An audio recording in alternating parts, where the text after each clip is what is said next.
ফুলগাজীতে নবগঠিত সদর ইউনিয়ন কৃষক দলকে সংবর্ধনা দিয়েছে ৮ নম্বর ওয়ার্ড বিএনপি কৃষক দল সহ অঙ্গ ও সহযোগী সংগঠন। সোমবার সকালে ফুলগাজীর ৮ নম্বর ওয়ার্ড উৎসবমুখর পরিবেশে এই সংবর্ধনা অনুষ্ঠিত হয়। ফুলগাজী উপজেলার নবগঠিত সদর ইউনিয়ন কৃষক দলের নেতৃবৃন্দকে অভিনন্দন জানাতে ৮ নম্বর ওয়ার্ড বিএনপি কৃষক দল ও সহযোগী সংগঠনের উদ্যোগে এক সংবর্ধনা অনুষ্ঠান অনুষ্ঠিত হয়। এ সময় অতিথি হিসেবে উপস্থিত ছিলেন সদর ইউনিয়ন কৃষক দলের নবনির্বাচিত সভাপতি মেজবাহ উদ্দিন মজুমদার সেলিম, সাধারণ সম্পাদক সাইদুল হক মিয়াজি, সদর ইউনিয়ন বিএনপি সাংগঠনিক সম্পাদক জহির উদ্দিন, ৬ নং ওয়ার্ড বিএনপি সভাপতি দেলোয়ার হোসেন দেলু, ৯ নং ওয়ার্ড যুব দলের সদস্য মোহাম্মদ রাশেদ। অনুষ্ঠানটি সঞ্চালনা করেন সাবেক ইউনিয়ন যুব দলের সদস্য দিদার হোসেন। এই সময় কৃষক দলের নেতৃবৃন্দরা জানান, সংগঠনের ভবিষ্যৎ কর্মকৌশল ও কৃষকদের অধিকার রক্ষায় দলের ভূমিকা নিয়ে বক্তব্য রাখেন।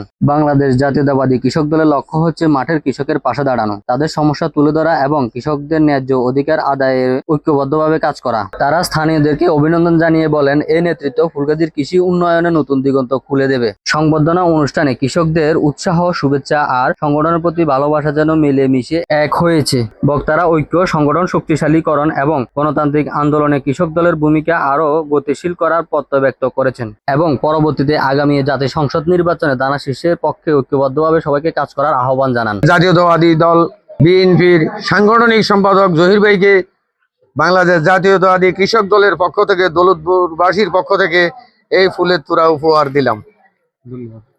ধন্যবাদ।